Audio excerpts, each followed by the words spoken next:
one's not moving though. There we go. Got it. We got the mic. I'm out of breath. There we go. We're back. We're live. Good morning. We forgot our mic. No. But it's back now. I forgot the mic. I am out of breath. It's a far dash down that hallway. I sprinted in like these heels. Heels. There they are. I sprinted. You were booking it. Okay. What we were saying is that last week, Carrie had the AEP blues, a.k.a. RSV. I had RSV, and I was out for the count for a while. Didn't know adults could get that. No. But I was very sick myself and taking care of my 2 sick little girls. So what did you do? I mean, did you still have appointments while you had RSV? Tell me about that. What was it like to be sick? Can I curse on here? A little bit, yeah. It's an adult show. There's no children watching Medicare Cafe. Absolute hell. That's what it was. Yeah?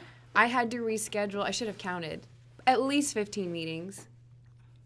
When are you going to put them, though? Like, your AEP was basically, like, booked. And remember, I only work 3 days a week. Ugh.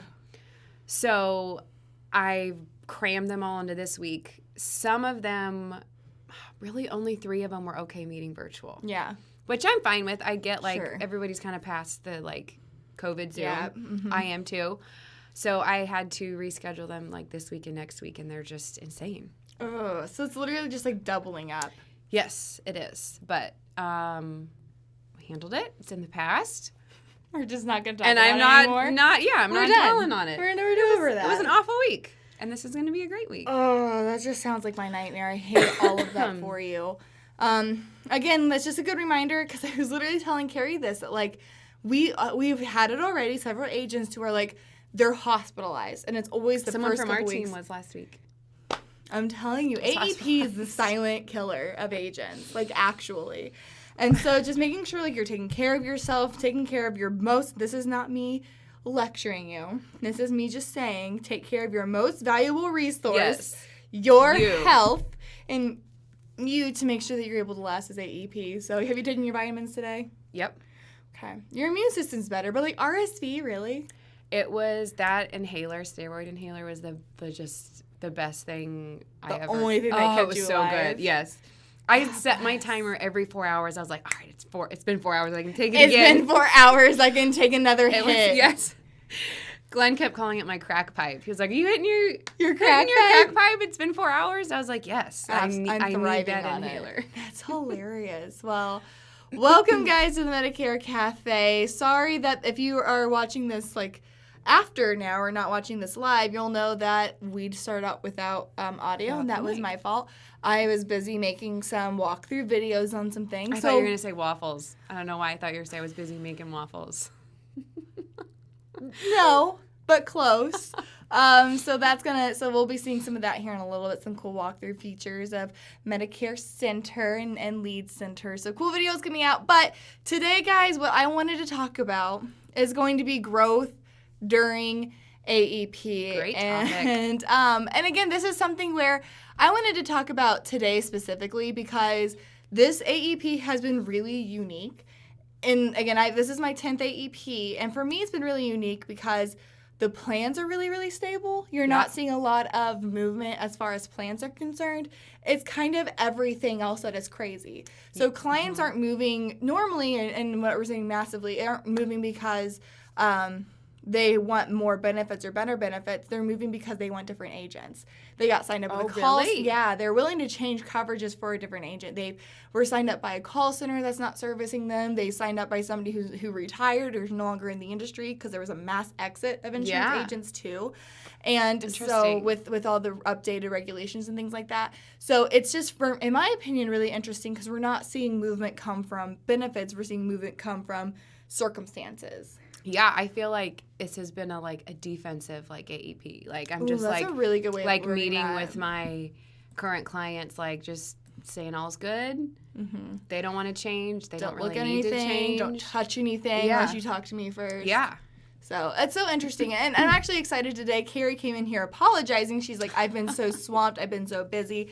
I've not even looked at the slides today. And I've seen them first time with you. I love that because then Okay. I want your like honest reaction and like how this affects you and your perspective with this. Okay. So the first thing I wanted to cover was actually going over, again, we want to keep these really quick, the November Lull. We've been using this term for a long time, but the reason for that is it's something that we felt like agents have felt to where we start getting calls November 15th, November 20th with people saying, okay, I'm done. I don't have any appointments. I still have, a month left of AEP or less. What do I do? How do I start getting these clients? And we found out that research actually supports that. Deaf research say that 80% of beneficiaries decide in the first 2 weeks of AEP.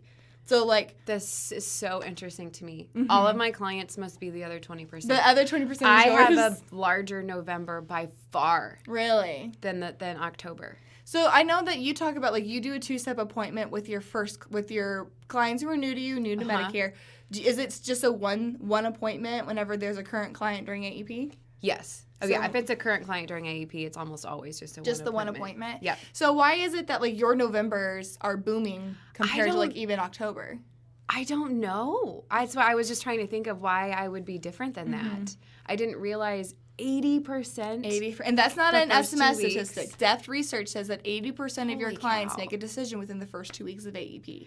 I just think maybe so I was realizing, most of my business comes from referrals. And so I have, the financial advisors, just because it's AEP, it's not like they have more clients turning 65 between October and November or in December. So I'm still, a lot of my meetings are still 65-year-olds. Not even AEP focused. It's Medicare focused. Yeah. And so maybe that's why my November is still bigger. I mean, good reminder, though. Good reminder. We also talk about how, people tend to retire towards the end of a year. Oh, yes, towards the end of a calendar year. That's when retirements pick up. True. And that's, again, a lot of people, again, I'm a November baby, so I'll be turning 65 during AEP. We're both November babies. When's your birthday? The 12th. The 12th? Yeah. Mine's the 30th. How funny. We'll have to celebrate. Yes. I don't know. I got really intense about that. But, again, one thing we do see is that by the time that agents reach out to us and say, I need help. I have, a month left. I have 3 weeks left of AEP, and I'm done. Everybody around me is talking about how busy they are, but I'm not that busy. What do I do? It's really common that we get that call. Keep in mind, guys, that marketing plans take about a 3-week turnaround period before you start seeing any income from a marketing plan, true marketing plan. So if you're calling us and saying I have 3 weeks left of AEP, by the time you're calling us, guys, it's too late. You're not going to see any or anything come in from that. So what I want to talk about today was just really quick turnaround things that you can do now to ensure that you are busy throughout the entirety of AEP. I say reach out to your current clients. Ask for those referrals. That's I feel like that would have to be the first and you know what? I'm actually fast. I'm gonna fast sorry, forward. Is that one on there? It is actually. I'm gonna fast forward to going out to actually your partners. This was my last slide, but you brought it up, and this slide was actually inspired by you, for all the reasons that you just said. But one of the things we did is actually she was actually our top rookie agent. Her name was Sierra, and this was a few years ago. And we said, if you had to write one more app tomorrow, what would you do? The first thing she said was, I would reach out to my partners. I would reach out to say, what can I be doing to, I know I'm not going to get a lead in that amount of time. I'm not going to do an event within the next day. I can call my partners, though. So some things that we recommended was writing newsletter articles, for your partners that do newsletters. Make sure that you're staying in front of them, taking them out to coffee. I know, again, it's not just our busy season. Fourth quarter is busy for everybody. Right. But taking them out to coffee, staying in front of them, staying top of mind with them, and then also, giving them social media content that they can be using and sharing theirs. I love this. And not only reach out to your partners, but reach out to your current clients. Those that... okay, let's just say I'm your client. Okay. How would you reach out to me in a way that, isn't coming across as pushy, isn't coming across as salesy? What would the conversation look like if you help me during AEP and you don't have an appointment tomorrow? So, just like somebody I met with yesterday. They're a current client. Again, we didn't change them. They were very happy. And I said, well, that was short and sweet. If you have any friends or family that I can help, or that they're getting ready to age into Medicare, or maybe they're already on Medicare and they're just overwhelmed by all the stuff Yeah. that they're getting. Like, I would love to help them just as I have helped you. But would you, like, call somebody? Like, say, Oh, yeah. like, so how it, see, for me, what I would do in that case if I'm calling them is I think I would probably do a little bit of, like, supply and demand and call and say, hey, of course this isn't true because I don't have upcoming appointments because I am in the November lull, but I would call and say, I had some cancellations for next week. Do you have anybody that needs my help? You're one of my top clients. I want to make sure I take care of you and your family. I had cancellations. Do you know somebody who could use that spot? So I don't know if this answers a question, but I did this morning. I met with a prospect who she lives like an hour away. And she, in our meeting, we met a couple weeks ago, she kept talking about her brother who was on Medicare and her neighbors and all this stuff. And I, my was putting that in the back of my brain. Right. I emailed her and I said, hey, I have a meeting with a current client on November 14th that's like 20 minutes from you. I said, if your friends would benefit from talking to me as well, I'd love. You said if you're friends with benefits. You know that much we're about we're hearing the wrong things. If your friends would benefit from meeting with me as well, makes way more sense. I'll be right in your area. I'd love to come and talk to them. And she already wrote me back and she was like, oh yeah, we'll meet at the store, whatever the store is. That's exciting. Yeah, and she was like, we'll meet at the store and Bob can come and I'll see who I can gather. Oh, I love that. So, I mean, that was, I guess that was a way that I did it. Though? I just totally reached out to her. I'm going to skip around because this is amazing. Around. We're kind of like syncing up our brain spaces. Here we go. So I'm also having here, as far as like, I'm going to be in this place, let's have people come around. This kind of reminds me of like the conversations about events. For sure. Now, events do at have... the store. At the store, the wherever event at the the store is. But I do know like events can take a little bit longer to, obviously, they're about a 3-week to plan and execute an event. Also, keep in mind that if you're wanting to do like a like pharmacy or something like that, most of those spaces have been reserved since July. The carriers kind of get in there and reserve those spaces and give them out to their internal channel or other agents. That's early. Since July. Oh, yeah. And in Missouri, they had to be certified by July, 6th in order to get a booth with United Healthcare. So I really like that, though. And I put on there, get with your networking partners, but I think that's incredible. So whenever I was talking about this, I was saying, Carrie, for example, you could, if you were struggling to find clients the second half of AEP, saying, going to your networking partners and saying, hey, let me do a training for your employees, let me do a training for your clients and things like that. But I think that idea was great. I'm going to be at this coffee shop, reach out to my clients and say, I'm going to be here. If you know somebody, just know they can come meet me here. Yeah. So I think that would constitute as an event. Absolutely. And one thing that I always do at the beginning of open enrollment is my 30 some advisors. Sorry, guys. She's got the RS Bizzle. Got a tickle. I'll say something about, I remind them, open enrollment is coming up. I'll be meeting with all of the current clients that you've already sent me. I know that you always send me your, I'm not sounding very polished right here. I love it.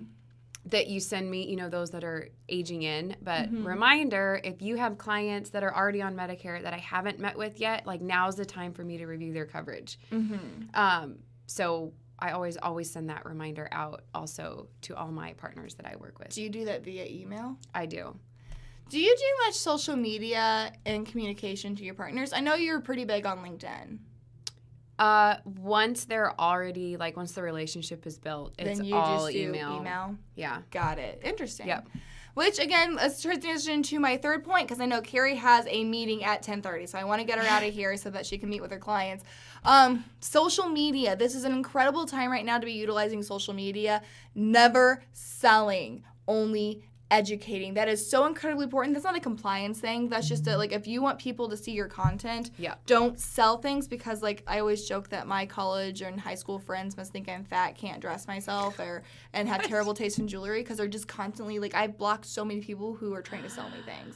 That's not what I'm there for. Yeah. So making sure that you are utilizing social media is a great platform. I love live videos. Do a Facebook Live, just educating about AEP, educating what you're seeing out there. If you're worried about about the compliance, the biggest thing is to make sure that your messaging is always communication, never marketing. In order for something to be considered marketing, you have to talk about plan details with the intent of selling, of switching a person's policy. You'd be surprised at how many, I've been slacking, but I make these Medicare minutes, which are educational videos, and you'd be surprised at how much you guys can talk about Infinite. that is education and doesn't even touch the plain details. Exactly. It's so much, and it's things that people want. Again, people really focus during not AEP, but on social media. It's friends, families, hobbies, and cat videos and food now. I don't know if you follow Brian, but a guy that I work with, he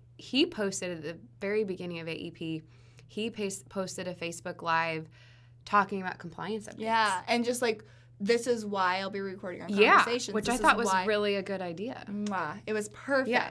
I had intentions of doing one. Good intentions. Yeah. Intentions. And then you got the RSV. Then I didn't. Also a great time for the humble brag. I know that you guys do a great part of this. You guys have like the senior savings club or like the savings club. Oh, yes, and people yes. post pictures with their clients, like little selfies with their clients. Like I saved Girdle $3,200 this year.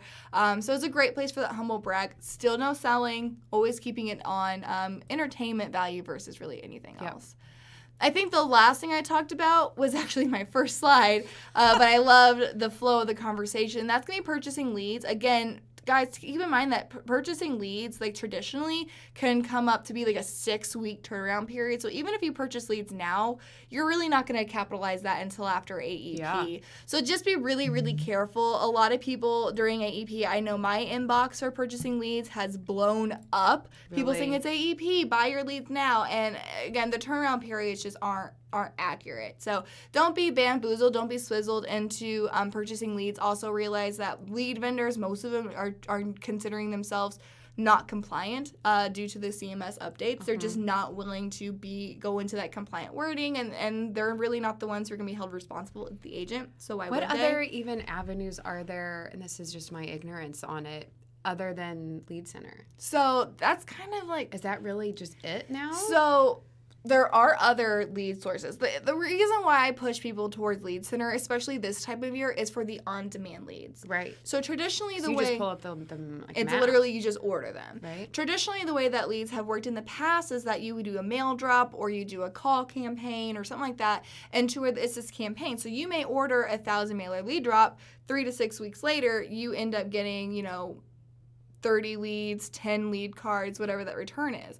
But you're not paying per lead. You still have to wait 3 to 6 weeks. You're paying for the drop, and then you just get what you get. Yeah. Same thing with telephonic, same thing with the other ones. So what I really like about the on-demand leads from Lead Center is that, like, hey, here is a pocket of direct mailers that there's 20 available here. How many do you want to buy? So there's no long turnaround period. You literally like, oh, I want to do a MedSup campaign. Oh, here's a lead drop that has, that's awesome. 50-something leads came in from this. I'm going to buy 30 of them. And so that's why I really like that. I really like the on-demand leads because there is no turnaround period. Now, I will say the closing ratio of those will be lower because there's a longer wait time. You're not having those leads come in fresh. Like they're not coming in and directly into your inbox. Okay. They are a little colder than other ones, but whenever you're needing to fill up your second half of AEP schedule, that on-demand is critical to making sure you can get those appointments. Because again, if you do a lead drop today, you'll be able to work You're past AEP. You're past AEP. Yeah. So again, I do like the on-demand leads. Just make sure that you're not getting bamboozled because right now lead companies are feeling the effects of these rules and regulations, and so they're getting kind of desperate. We're seeing a lot of inaccurate turnaround times, a lot of inaccurate promises. So just want to make sure everybody's really cognizant of that. Got a text. Says, I am building my business by referrals from very happy clients. I have an acquaintance in the under 65 market, and she has referrals she wants me to send, but she wants $100 a pop for doing so. I wrote one supplement and paid her $50, but told her to refer others to the Medicare agents are quite willing to take her leads comments. $100 seems a lot to me. You don't pay for any of your referrals. I don't pay for any of my referrals. I had one attorney who asked me if we could pay because somebody offered her $100 and she was like, and I said, I'm not going to beat that. And so I think she did take that relationship, and she hasn't sent me stuff since. But I am just strong in the camp of do not pay for referrals because the quickest way to burn a bridge, which sounds like it's happening here, the quickest way to burn a bridge is by putting finances to it. A referral needs to be beneficial for reasons other than I'm going to make money off this person. Yep. A referral needs to be and again why you get your referrals is because your partners are like, my clients have lots of questions about Medicare. I don't want them to go anywhere else. I want to have some control in that conversation, at least have a hand in it. It's so another service that they're providing. Like, yes. Even though they're not the ones educating on Medicare, they're still providing their clients with the service. So It makes them look good. And it builds loyalty with their clients to them because they showed, Carrie, and Carrie's and the client's eyes a part of their team. Yep. So I am strictly in the camp. I can tell you this. I've been doing this for a long time. I can't think of but maybe one or two situations where a pay per referral service worked long term. Yep. It works really great, but then eventually somebody gets pissed off because they'll say like, oh, I'll pay this amount of money for this type of leave, this amount of money for that type of leave, and then they're like, well, you didn't sell the right insurance plan or you didn't close them correctly. I still deserve my money. And it's only a couple times have I seen it actually be a good long-term solution. Yeah, I mean, I work with over 40 different partners, and I've never paid any of them. Don't do it. So it can be done without it. Especially $100 seems like really. Well, $100 really is like what compliance says you're allowed to. That's like the highest amounted what CMS says you're allowed to pay for a referral. I didn't even know that. So that's where that $100 comes from. But again, I think the costs.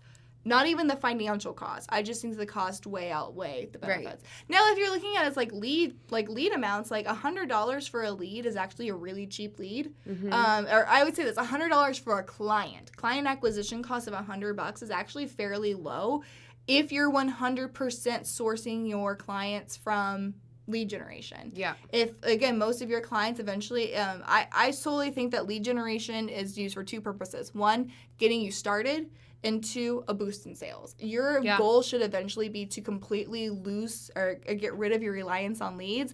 If you're paying $100, you're paying for a lead, and I think if you're already getting, a lot of happy clients through referrals, you don't need to mess with that. Yeah. Absolutely. She said, thanks, that's my opinion too. Kim says the same thing. I have a hard and fast rule, no dollars for referrals, just feels wrong. It does. Just feels wrong. That's how I feel as well. Yep. So in order to give Carrie some time, you got 9 minutes to get prepared for your next meeting. We're very generous. Another turning 65. Another turning 65. Yep. I had another one before this. Great reminder that people still turn 65. People are retiring. Let's not get caught up in AEP. There's other things going on right now too. Yep. So that's it, guys. That's what we have to talk about today, how to grow during AEP. Appreciate you guys so much. We're going to open it up now for any more questions, comments, concerns, threats, or promises. We appreciate you guys hanging out with us. We like to keep these a little shorter because it's AEP and you got things to do. Carrie has things to do. I'm going to go watch Netflix in my office. That's not true at all. That's not true at all. Awesome. Any final words of wisdom? I was going to say, I don't see anything. Let me ask you this. If you needed one more app, if you're just like, I have this goal, I need to get one more app this week, what would you do? I would reach out to my financial advisors. Just be like, yo. That's what I would do. Gimme. I would send a reminder that it's open enrollment and I'm here to help. That's what I would do. So, just a reminder, guys, that's why it's so important 9 months out of the year to build those relationships. I was doing this weekend. I have a client notebook that I have for every AEP that has all my clients. And I looked at 2021 at anybody that I didn't get. Yeah. And there's 2 that I didn't get. And so I reached out to them yesterday. I love it. To see if I can help them this year. Well, keep us up to date on that. I want to hear how those go. All right, guys, you have a fabulous rest of your week. Good luck for the remainder of this week during AEP. Happy November. I was just going to say it's November. Happy birthday month. All right, so until next time, guys, have fun. Make money and give impeccable service. Thanks. Thank you.